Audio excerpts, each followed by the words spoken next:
Eh bien, bonjour à toutes et à tous. Avant de démarrer, j'aimerais simplement avoir une pensée et remercier le personnel soignant qui est mobilisé durant plus d'un mois maintenant par rapport à cette crise du Covid. Avoir également une pensée pour les victimes et pour leurs proches. Je vais maintenant me présenter. Je m'appelle Antoine, je suis éducateur de chiens d'assistance sur le centre André Chy en Bretagne depuis 2009. J'ai été embauché à l'âge de 18 ans, juste après avoir obtenu mon BEPA en élevage canin et félin. Euh, j'ai pu acquérir mes premières bases d'éducation et puis mes premières bases aussi en élevage où j'ai pu y travailler pendant près d'un an. Une fois arrivé à Andichin, j'ai été envoyé tout de suite sur le centre de Lyon pour participer à mon premier stage de remise de chiens d'assistance. J'y ai découvert la finalité d'Andichien. Je ne la connaissais pas vraiment, cette association au départ, ou en tout cas pas aussi bien qu'aujourd'hui et pas aussi bien qu'après avoir effectué ce stage. J'y ai fait beaucoup de rencontres humaines, bien sûr. Cette expérience m'a beaucoup marqué. J'ai pris conscience en fait de la grande chaîne de solidarité qu'était Handichien et qui pouvait lier étroitement les bénévoles, les salariés et les bénéficiaires. Donc c'est fort de cette expérience-là que je suis revenu donc à mon poste en Bretagne, où j'y suis en tant qu'éducateur depuis plus de 10 ans. Je m'occupais de l'achat et de la sélection des chiots depuis 2009 et j'y ai arrêté en 2016. Donc voilà pour mon parcours. Je vais à présent vous présenter les spécificités du métier d'éducateur de chien d'assistance. Donc reprendre un petit peu peut-être les missions qui sont les nôtres en tant qu'éducateur et qui sont assez complexes, je dirais, et nombreuses. Donc tout d'abord, on va démarrer par le choix des familles d'accueil et puis par leur formation. Bien évidemment, les familles d'accueil sont un élément important de la réussite d'Andy Chien, sans lesquels on ne pourrait pas fonctionner aujourd'hui, puisque je vous rappelle que leur engagement est bénévole. Donc on va rechercher vraiment des gens qui ont beaucoup de temps à consacrer au chien, mais aussi à son éducation, bien entendu. Du temps aussi pour venir en cours, pour l'éduquer au quotidien. Euh, donc on va rechercher des familles qui ont un environnement adéquat. Par exemple, des animaux en liberté comme des poules dans le jardin, sans endroit clos, ça peut vite être très compliqué à gérer avec un petit chiot qui lui a qu'une envie, c'est de courir après tout ce qui se trouve en mouvement. Donc ça peut créer des difficultés. On va essayer de regarder si l'environnement est adapté. Si le terrain n'est pas clos et qu'une route est passagère, par exemple, à proximité, ça peut être dangereux aussi ou un congénère qui aura un comportement tout simplement inadapté. Euh, on va rechercher en fait des personnes qui sont motivées car l'investissement est très très grand. Euh, on va aussi préparer les cours qui durent 2 heures donc toutes les semaines pendant le premier mois, puisqu'on va accueillir les petits chiots et qu'on a besoin d'accompagner les familles d'accueil au mieux, puis tous les 15 jours. Donc en respectant un certain programme, on a pour ça un livret qui nous a été dédié, un livret remis aux délégués, aux éducateurs, qui permet de pouvoir accompagner au mieux et de prévenir tous les difficultés, les problèmes qu'on va pouvoir rencontrer. Donc justement, tout notre travail durant la période famille d'accueil, ça va être la gestion des problèmes et des difficultés, accompagner en fait et trouver une solution adaptée pour toutes les familles d'accueil, selon leur spécificité, leur environnement.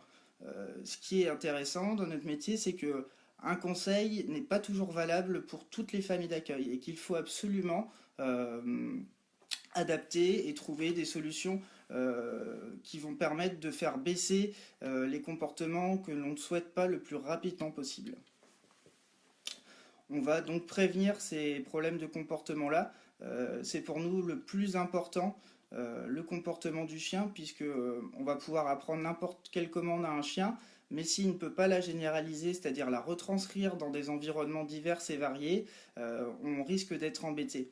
Un exemple, un chien qui connaît très bien le à ta place, le maintien sur le tapis, qui le fait très bien en salle sans distraction, peut avoir de grosses difficultés s'il a peur des gens pour rester en maintien sur son tapis, ou alors si dès qu'un chat passe, le chien se lève sur le tapis, on va avoir des difficultés à lui demander d'y rester. Donc c'est pour ça que l'aspect comportemental en famille d'accueil, on axe beaucoup le travail là-dessus. Avoir des chiens qui puissent être adaptables dans toutes les circonstances et dans tous les environnements possibles. Calmes et attentifs, capables de pouvoir travailler avec n'importe qui et dans n'importe quel milieu. C'est ce qu'on va essayer de faire pendant ces 16 mois. Bien entendu, on va s'assurer aussi du suivi de la bonne santé des chiots.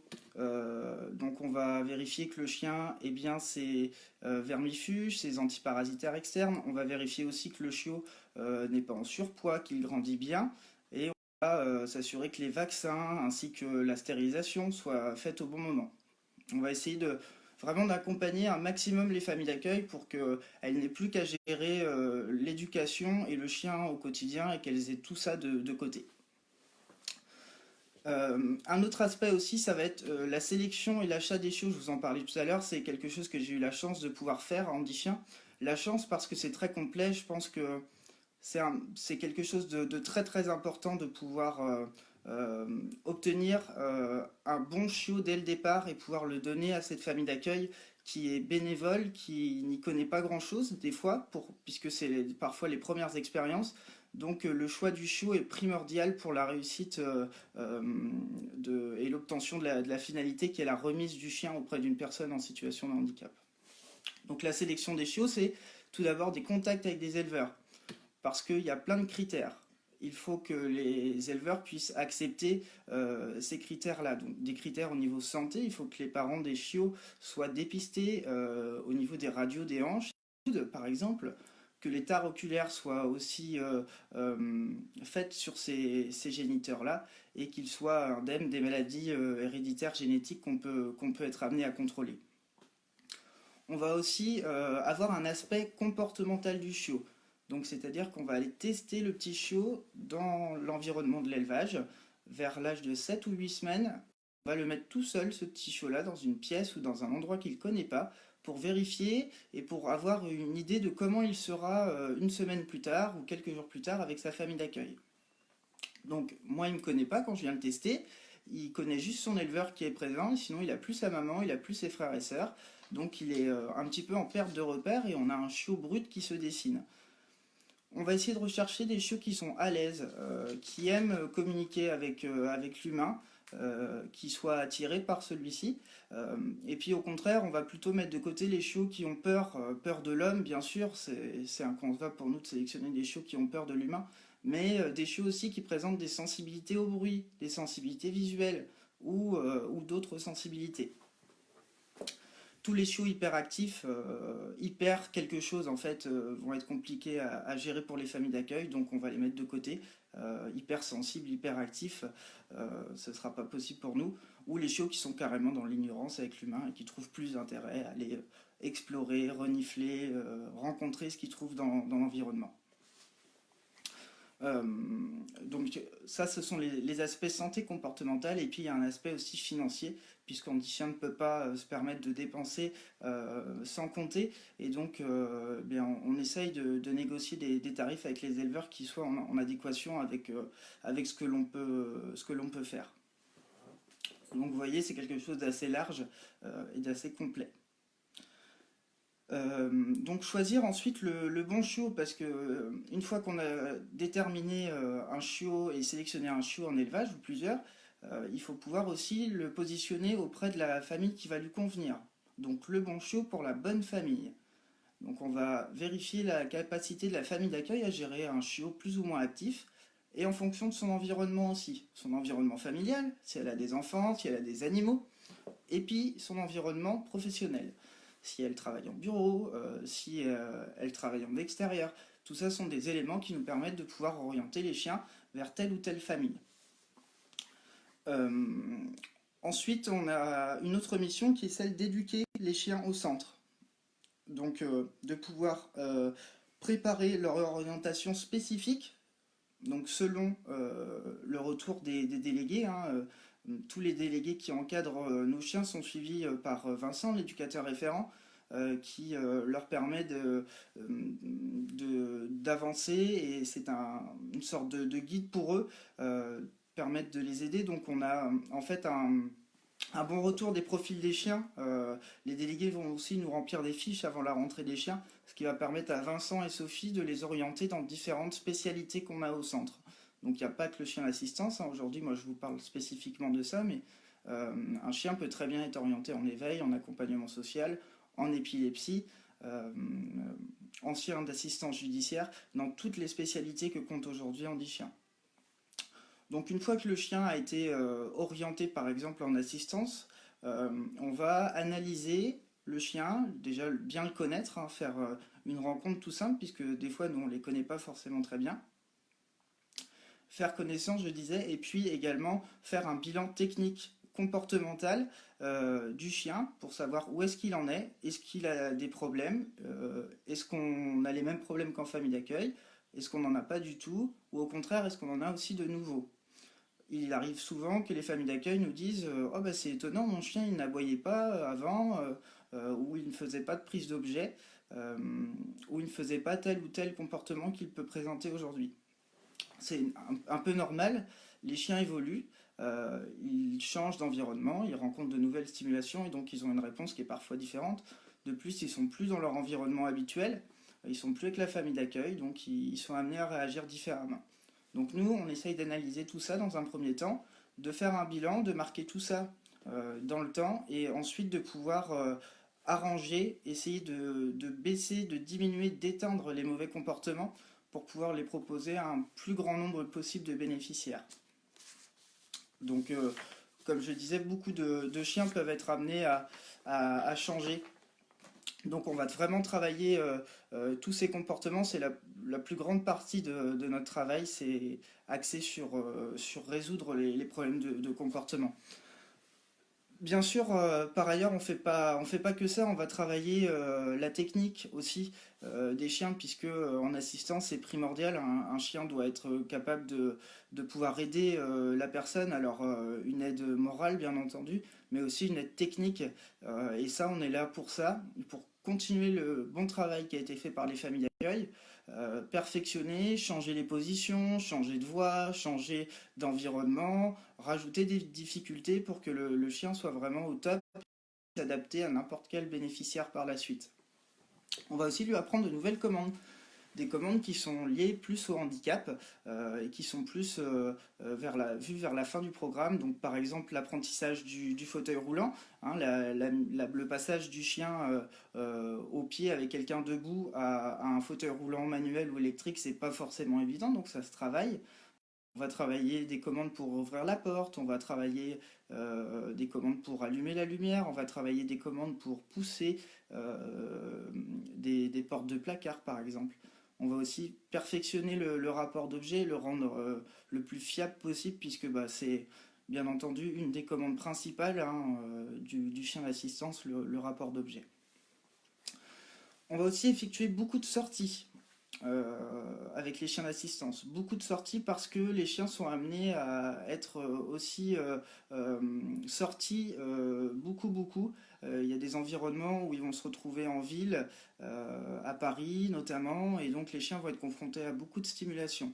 Notre rôle, c'est de les habituer à tout ça, leur faire découvrir aussi pour certains certaines choses, comme le métro par exemple, ou les hypercentres pour les chiens qui ne connaissent pas, certains animaux pour certains chiens qui ne les connaissent pas. Et l'idée, c'est de pouvoir ensuite vérifier que le chien arrive à généraliser les commandes apprises en centre, hein. Donc par exemple un rapport d'objet, on va s'assurer que le chien il puisse apporter son objet, donner l'objet à la caissière, et puis ensuite retourner l'article au bénéficiaire. Donc c'est des enchaînements de commandes qui peuvent très bien réussir à faire dans la salle de travail et parfois c'est un peu plus dur en extérieur. Donc nous on s'assure que le chien arrive à généraliser et à travailler aussi en extérieur. On recherche en fait un chien calme, attentif et capable d'aider en toutes circonstances.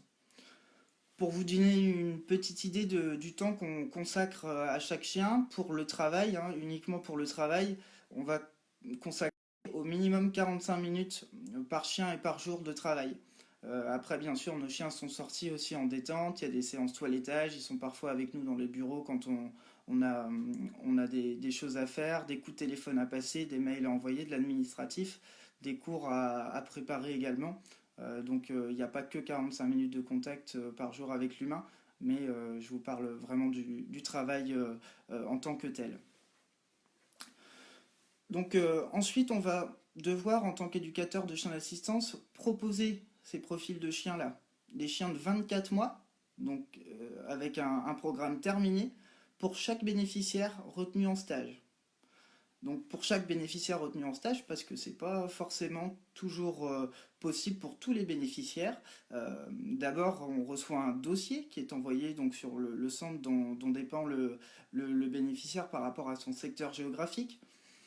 On va ensuite faire un entretien, donc avec Sophie, notre responsable de centre, elle se déplace chez tous les bénéficiaires pour pouvoir les rencontrer, échanger avec eux, qu'ils puissent leur faire part de leurs difficultés, de leurs besoins, de ce qu'ils recherchent, et puis nous aussi leur expliquer de comment ça va fonctionner, ce qu'on attend du bénéficiaire, et puis tout l'aspect organisation de la remise du chien.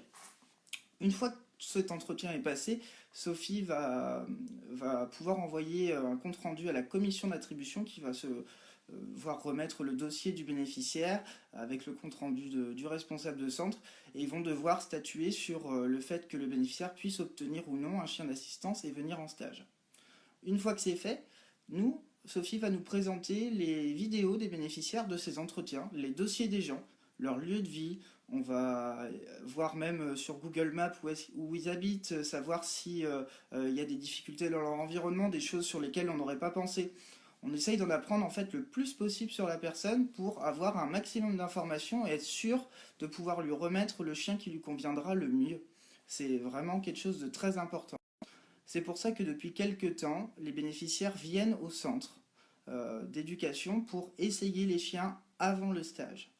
Ça nous permet de passer parfois plus d'une demi-journée avec le bénéficiaire, de lui poser plein de questions, de savoir comment est-ce qu'il va pouvoir mettre la laisse, de quel matériel il a besoin, quelles sont ses difficultés, quelles commandes on peut travailler avant, et ce qui nous permet d'arriver en stage avec un chien qui est déjà presque prêt pour cette personne-là. Donc le chien, il est capable de mettre le collier comme la personne le désire, il est capable de ramasser l'objet très difficile que la personne va demander de rapporter, il est vraiment capable de pouvoir aider tout de suite la personne et ça favorise le lien, ça évite les difficultés des premiers jours avec des essais où les gens peuvent être parfois un petit peu perdus. Donc on y a beaucoup gagné là-dessus et c'est quelque chose de très important. Encore une fois, plus on connaît la personne et plus on peut lui remettre un chien adapté à celle-ci. Donc ensuite, une fois qu'on a proposé ces profils de chiens-là et qu'on a choisi le chien pour la personne, on va assurer aussi la formation en stage. Donc la formation en stage pour les bénéficiaires. L'idée, c'est de leur transmettre un maximum de choses. Des choses essentielles, on ne va pas les noyer d'informations avec des choses qui ne leur seraient pas utiles, mais l'idée, c'est de leur donner les clés pour qu'ils puissent après gérer les chiens dans leur quotidien. Dans leur environnement qui sera spécifique.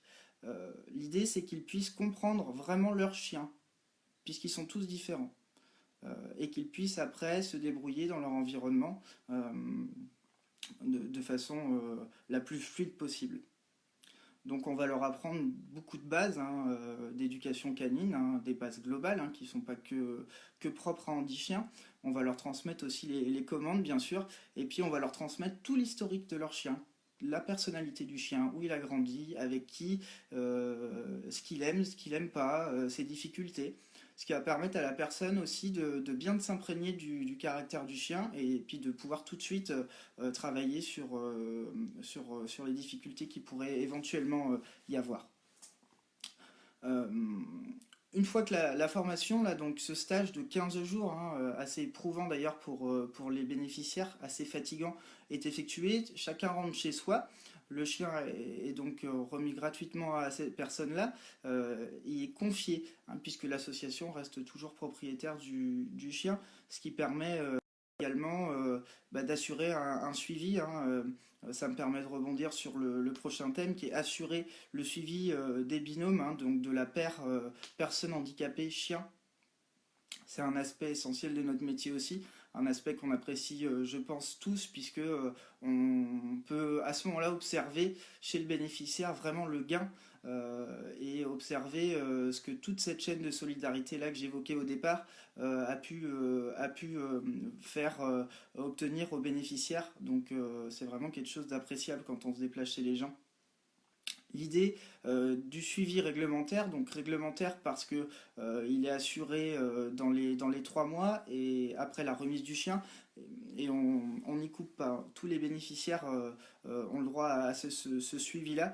Comme le chien est confié, qu'il est la propriété d'Andy Chien, ça permet à Andy Chien d'avoir un certain contrôle sur le bien-être du chien. Et puis ça permet aux bénéficiaires aussi d'avoir certaines qualités de suivi et de chien, puisque ben, on est étroitement liés. Même après le suivi réglementaire de 3 mois, on continue à suivre les personnes via un formulaire, via des contacts réguliers qu'on va avoir avec eux par mail ou par téléphone. Donc bien sûr c'est un suivi un peu moins complet que lorsqu'on se déplace chez les gens, puisque là on va passer presque une journée avec eux où on va aller sur leur lieu de travail, simuler en fait une journée avec eux et pouvoir les aider à affronter certaines difficultés ou constater que tout va bien pour certains. Les aider aussi à régler ou à peaufiner certaines commandes qui peuvent l'être.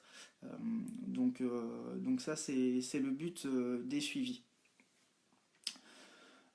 Ensuite, l'éducateur doit aussi pouvoir gérer l'entretien des locaux d'accueil des chiens, ainsi que l'état sanitaire des chiens, parce que bah oui, il n'y a pas que l'éducation, il y a aussi gérer la bonne santé des chiens, l'entretien du chenil, du centre, pour que bah, déjà on soit dans un environnement de travail agréable, et puis que les chiens aussi soient dans des conditions qu'ils le soient. On leur doit bien ça.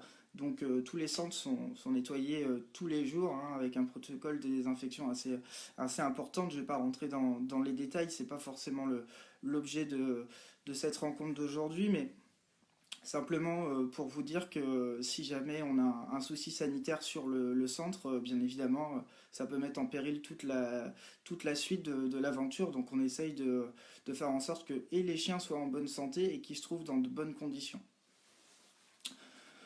Ensuite, on a aussi informé et représenté et promouvoir l'activité d'Andy Chien.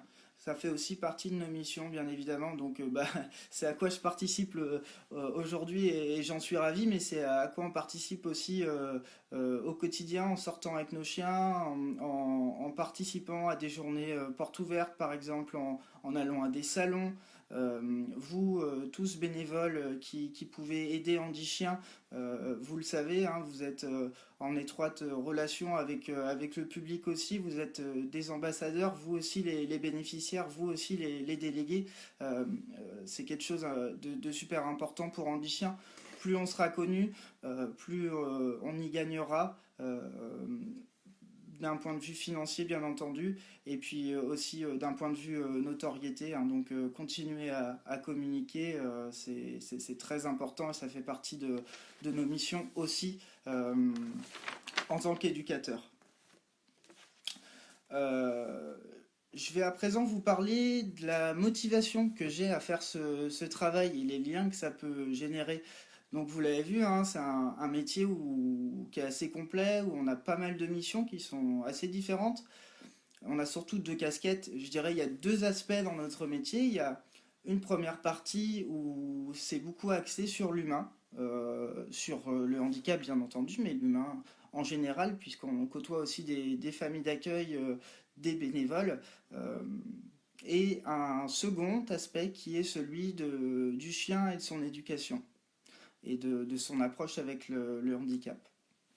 Donc on a ces deux casquettes-là, ces 2 aspects du métier qui sont hyper intéressantes.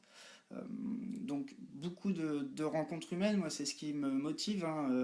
Je vous en ai parlé tout à l'heure. J'ai pu faire la rencontre de beaucoup de personnes qui m'ont beaucoup appris aussi. Donc des rencontres avec des personnes handicapées qu'on reçoit régulièrement et qu'on rencontre aussi régulièrement. Euh, des rencontres avec les familles d'accueil qu'on suit tous les 15 jours. Des rencontres avec les délégués qui participent aussi au stage ou qu'on voit qui sont proches de nos régions. Les bénévoles qui gravitent autour de l'association. Et puis bien sûr aussi une pensée et pour les collègues hein, qui sont présents aussi au quotidien avec nous et qui nous apportent aussi beaucoup. Euh, donc de belles rencontres, je disais, mais aussi beaucoup d'apprentissage. Ce qui me plaît beaucoup, c'est que j'ai l'impression d'en apprendre tous les jours. Le métier d'éducateur canin, pour moi, c'est une remise en question permanente sur ce qu'on sait faire, sur ce qu'on va apprendre par la suite. Euh, et ça permet vraiment d'apprendre beaucoup, beaucoup de choses, d'acquérir beaucoup de connaissances en termes de handicap. On rencontre beaucoup de personnes atteintes de diverses pathologies. On apprend à connaître leur fonctionnement, leurs difficultés, leurs qualités également. Et puis, c'est aussi un apprentissage régulier, une amélioration permanente sur les connaissances du chien, grâce à Andy Chien notamment, hein, puisque je ne suis pas sûr que ce soit le cas de toutes les entreprises ou toutes les associations permettent à ses employés de pouvoir apprendre aussi régulièrement. Euh, on parlera tout à l'heure de l'évolution de l'assaut et de la méthode, mais c'est vrai on peut en apprendre beaucoup. Et moi, en 10 ans, j'ai toujours évolué, j'ai toujours appris. Donc, c'est super intéressant. Ce qui est très motivant aussi, c'est de pouvoir transmettre toutes ces connaissances-là auprès des familles d'accueil, auprès des bénéficiaires, qui sont un public formidable, puisque tout le monde a envie de bien faire, d'accompagner comme il se doit les, les bénéficiaires et les chiens. Donc tout le monde est très attentif, plaisir de pouvoir transmettre aussi tout ça. Donc voilà un petit peu pour les motivations et puis les liens que ça génère, hein, donc pas mal de liens aussi et de rencontres. Ensuite, on avait un item sur l'évolution de l'association d'Andy Chien. Euh, Andy Chien a évolué hein, depuis sa création en 89. Hein, on commence à avoir un petit peu d'expérience maintenant dans notre domaine. Euh, mais la méthode a sans cesse évolué et évoluera sans doute encore. Euh, L'idée, c'est de s'améliorer. On est dans une période où les connaissances en termes de chiens, les études sont nombreuses. Chaque semaine, on peut apprendre de nouvelles choses. Il y a de nouvelles études qui sont sorties sur le comportement du chien, sur comment il apprend, sur ce qu'il perçoit. Et tout ça, c'est une source d'information très enrichissante qui nous permet d'évoluer et puis de changer un petit peu la méthode au fur et à mesure. L'idée, c'est d'être toujours plus performant, de rechercher l'excellence, et puis surtout que nos bénéficiaires puissent euh, vraiment apprécier le chien qu'on va leur confier, qu'il soit dans une bonne situation, dans une bonne disposition, que le chien soit pas compliqué à gérer pour les bénéficiaires, et qu'il puisse leur apporter un maximum. C'est vraiment notre but premier.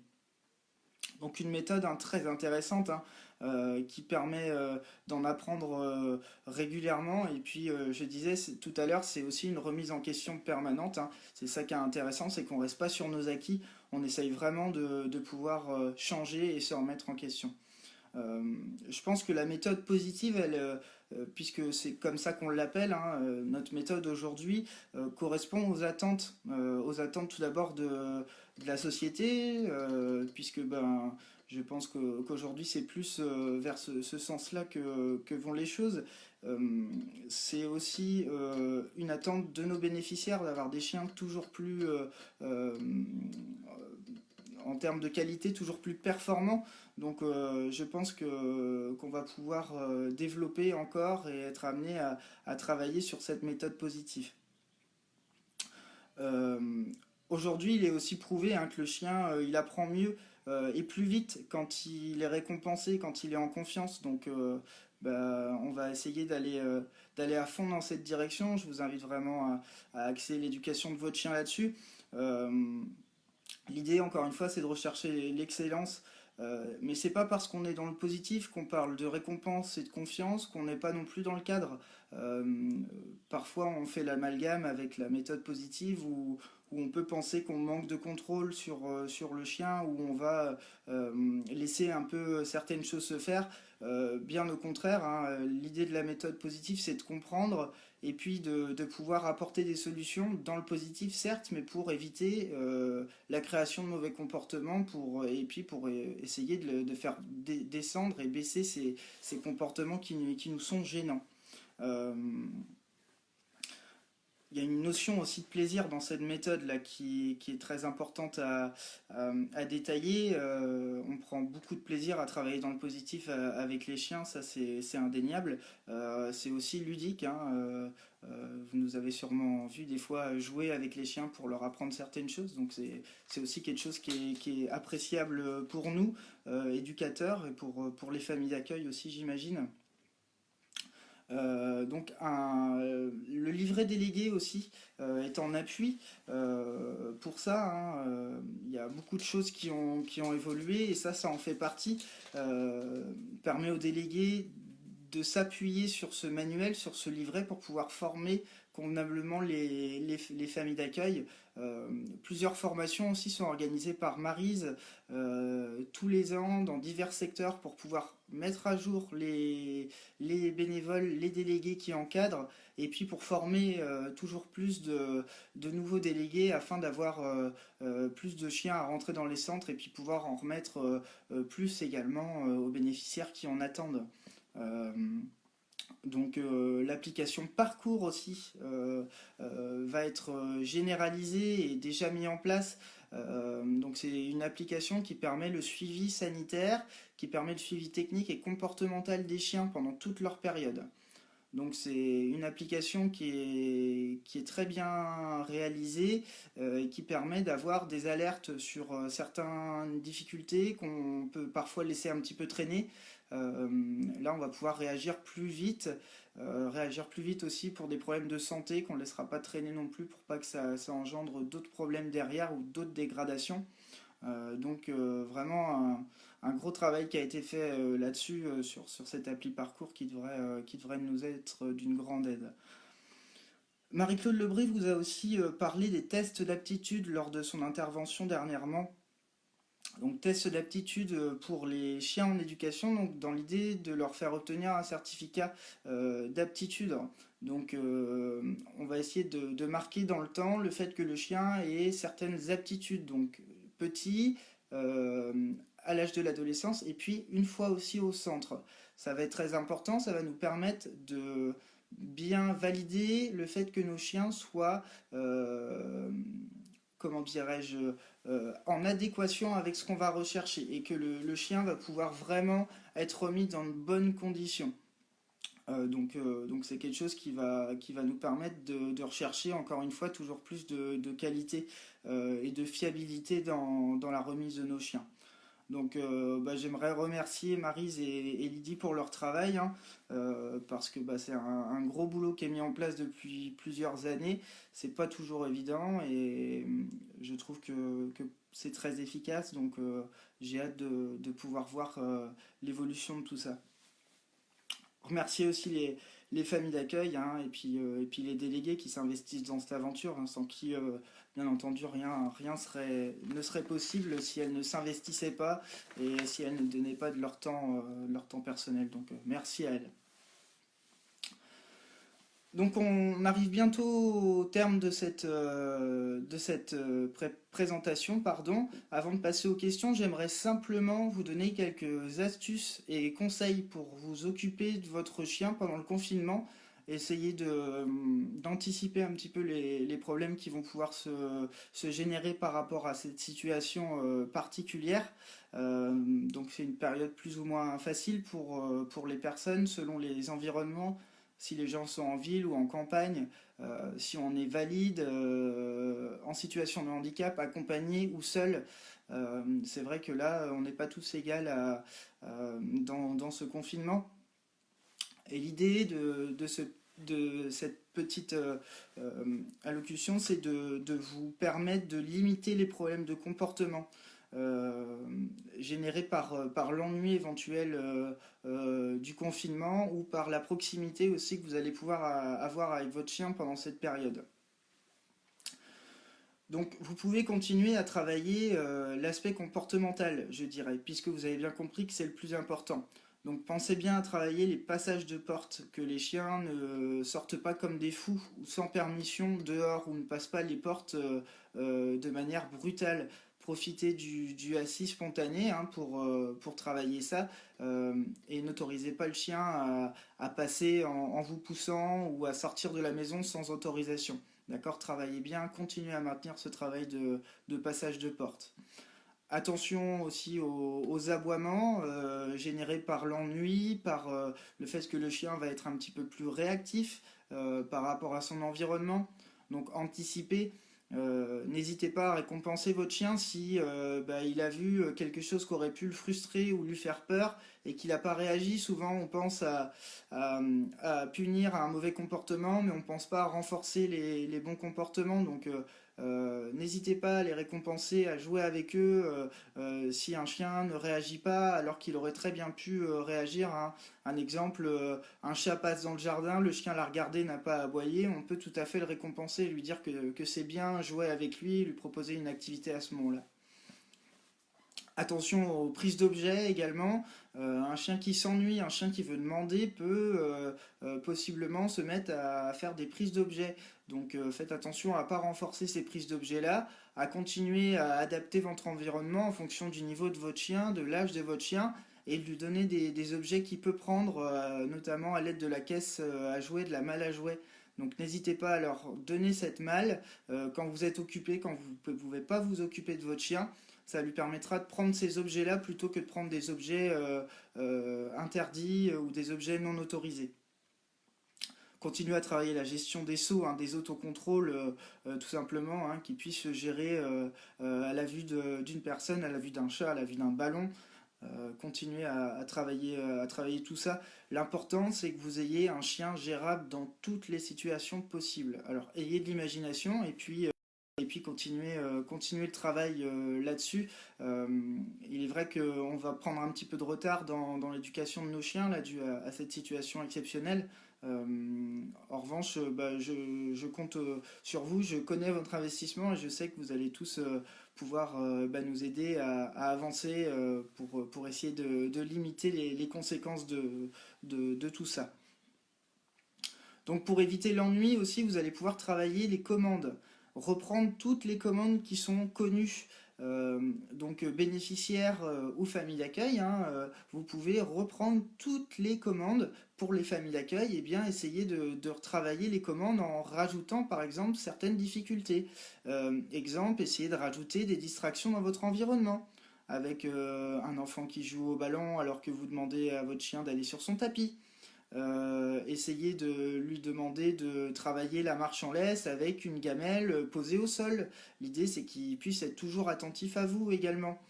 Essayez de changer vos positions pour mettre le collier, pour mettre la cape de votre chien. N'hésitez pas à reprendre ces exercices-là et à les faire en répétition. Un chien peut travailler peu de temps quand il apprend, environ 5 à 10 minutes selon les chiens. Par contre, vous allez pouvoir le répéter beaucoup de fois dans la journée. Il va demander que ça. Donc n'hésitez pas. Vraiment, allez-y. Plus le chien sera performant, plus il aura envie d'exécuter la commande et plus il pourra la faire dans diverses situations, mieux ce sera pour nous. Les apprentissages aussi des nouvelles commandes hein, vont se poursuivre. Pour les familles d'accueil, je vous invite à vous rapprocher de votre délégué ou des centres hein, pour savoir comment on peut poursuivre l'apprentissage des nouvelles commandes. Pour les bénéficiaires, eh bien, vous pouvez aussi vous rapprocher des éducateurs et des centres. Hein, pour ceux qui n'auraient pas encore été en contact avec nous pendant le confinement, on pourra vous aider, vous guider à apprendre de nouvelles choses à votre chien. Et puis, vous avez reçu aussi une formation qui vous permet de continuer à apprendre des commandes à votre toutou. Donc, n'hésitez pas à apprendre, ils adorent ça, ça les occupe énormément. Donc répéter les exercices, répéter, c'est ce qui permet de pouvoir acquérir les commandes le plus vite possible. Bien entendu, mon collègue Ulrich avait fait un tuto aussi sur les recherches olfactives. Super occupation pour les chiens qui va les fatiguer, les occuper. Donc n'hésitez pas à reprendre ce tuto là d'Ulrich sur les jeux et la recherche olfactive. Hein, donc recherche de nourriture, de jouets ou de personnes. C'est super intéressant pour le chien. Et puis enfin, il y a aussi les fameux jeux d'occupation, hein. Là aussi, il y a des indications qui ont été données sur la page Handichien. Donc n'hésitez pas, hein, à sortir les congs, les os, les bonnetos, pour pouvoir occuper un maximum les chiens. Et puis pour ceux qui ont aussi la chance de pouvoir maintenir les balades, eh bien maintenez-les, hein. C'est quelque chose d'essentiel pour votre chien qui lui fait du bien. Et puis bah, pour ceux qui ne peuvent pas faire de balade avec leur chien pour l'instant, pas d'inquiétude. Si votre chien ne présente pas de problème de comportement, c'est que pour l'instant il n'en a pas pleinement besoin. Donc on attendra que la situation s'améliore pour pouvoir leur permettre de retrouver des détentes régulières. J'en profite aussi pour vous rappeler que si certains bénéficiaires ont des difficultés, n'hésitez pas à vous rapprocher des centres pour qu'on puisse vous mettre en liaison avec des familles qui se sont proposées, soit pour garder les chiens, soit aussi peut-être pour vous soulager à certains moments. Donc n'hésitez pas vraiment à revenir vers les centres si vous avez des difficultés, hein. Travaille aussi de la marche en laisse. N'oubliez pas de travailler la marche en laisse et de continuer à travailler la marche en laisse, qui est essentiel pour nous aussi. Un chien qui tire, c'est compliqué de le remettre après auprès d'un fauteuil. Donc continuez à travailler cette marche en laisse, même si vous sortez moins aujourd'hui. Continuez à vous prévoir des petits ateliers, des petits exercices pour que votre chien ne perde pas cette habitude de marche en laisse là. C'est hyper important pour nous. Et puis un dernier petit conseil. Attention à la gestion de la solitude. Là, je pense que vous allez sûrement passer beaucoup de temps avec votre chien. Donc il va falloir anticiper un petit peu la reprise aussi et penser à bien laisser vos chiens un petit peu tout seuls à la maison. Pareil en fonction de l'âge et du niveau de votre chien, mais continuez à les laisser tout seuls. Faut pas que les chiens vous suivent en permanence, qu'ils soient tout le temps avec vous, qu'ils soient tout le temps à vous regarder, parce qu'après ça risque d'être difficile pour eux si vous reprenez le travail, si les chiens restent seuls à la maison, ils vont sûrement développer des petits problèmes. Donc soit des problèmes d'attachement, puisqu'ils vont se trouver bizarre de ne plus être avec l'humain alors que d'habitude ils l'étaient en permanence, soit des problèmes d'ennui parce qu'ils vont se retrouver à être inactifs pendant un petit moment et ça risque d'être difficile pour eux à gérer. Donc continuez surtout, s'il vous plaît, à les laisser un petit peu tout seuls, avec des jeux, hein, s'il faut, des jeux d'occupation, avec un os, avec leur malle à jouets, à fermer les portes derrière vous de temps en temps pour que le chien puisse vraiment apprendre à gérer cette frustration-là et à gérer la perte de l'humain. D'accord? Ce sera, je pense, une aide pour vous pour la suite. Avant de passer aux questions éventuelles qui pourraient m'être posées, j'aimerais juste avoir un petit mot à l'attention d'Achille. Je ne sais pas si tu nous regardes, de sa maman Dorothée aussi, qui viennent malheureusement de perdre Ombre, leur chien remis en décembre dernier. Donc une pensée aussi à sa famille d'accueil, Mathilde, à Anne, son éducatrice, sa déléguée. Voilà, je voulais juste vous transmettre tout mon soutien et puis vous dire qu'on pense fort à vous. Euh, Remercier aussi toutes les familles d'accueil qui sont réquisitionnées pour garder nos chiens pendant le confinement, qui se sont rapidement mobilisés et qui ont accepté de garder nos toutous pendant cette période-là, super précieux pour nous. Vous inquiétez pas, on vous accompagne, on est là pour vous aider, vous ne nous ferez pas perdre notre temps. C'est la question qui me revenait beaucoup. J'espère qu'on ne va pas gâcher votre travail. Bien sûr que non. On est là pour vous aider, pour vous accompagner. Et puis, je sais que vous faites de votre mieux de toute façon. Donc, un grand merci à vous. Euh, Voilà, j'arrive au terme de cette présentation. Est-ce qu'il peut y avoir éventuellement des questions?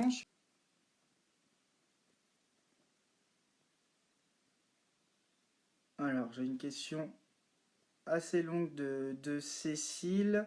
Euh, Question de désensibilisation et sociabilisation du chiot pendant cette période. J'ai pour ma part accueillir un loulou le jour même du confinement. J'habite en campagne, du coup les restrictions de sortir rendent quasi impossible le fait de lui faire découvrir et rencontrer de nouveaux environnements, de nouvelles situations, rencontrer des congénères de différentes races, etc.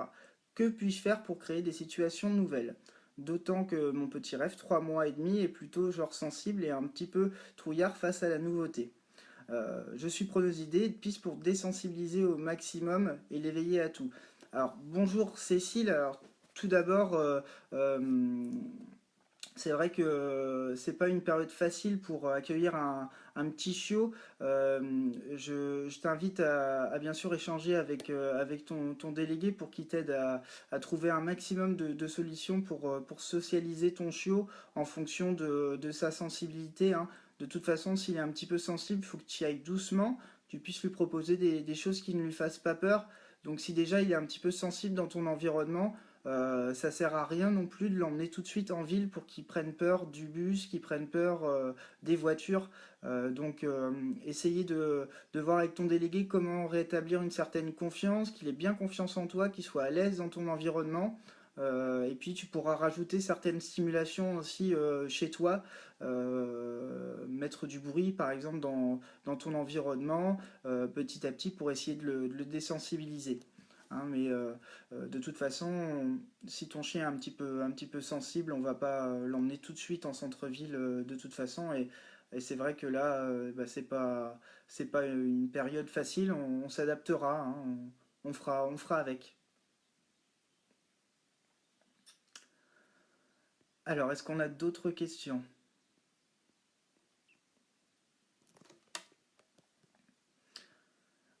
Alors, question de Catherine. J'habite dans le nord de la France, pas loin de la Belgique, et je me demande s'il y a un centre pas loin d'ici. Alors, pour le nord de la France, je pense qu'il faudra envoyer son dossier à Paris. C'est probablement le centre d'Alençon qui s'occupera de cette région-là. Donc pas de centre dans le nord, pas de centre euh, plus proche qu'Alençon pour vous, Catherine. Euh, donc vous pouvez vous rapprocher soit du siège à Paris, soit à ce moment-là du centre d'Alençon directement.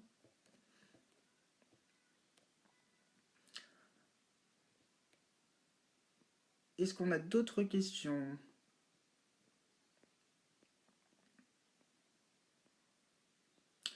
De toute façon, vous n'hésitez pas à vous rapprocher des centres, encore une fois, d'éducation hein, qui sont fermés en raison de la situation exceptionnelle, mais qui restent disponibles.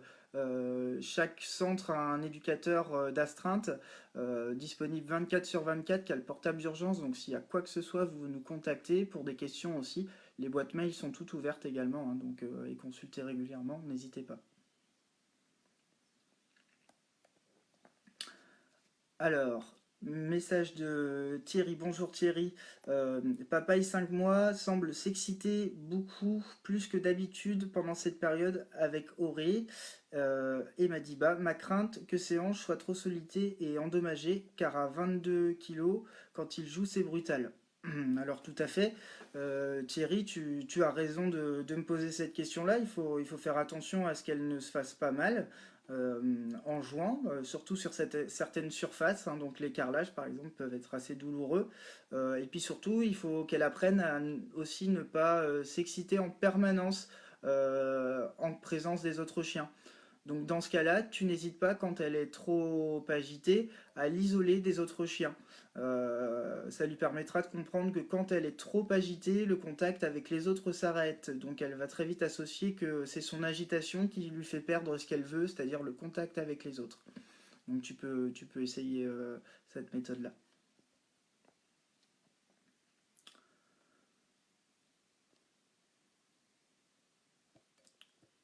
Alors, d'autres questions? Bonjour à tous ceux qui me saluent également.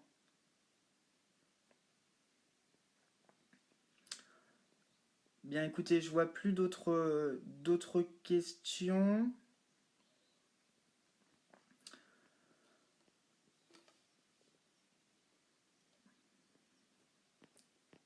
Alors,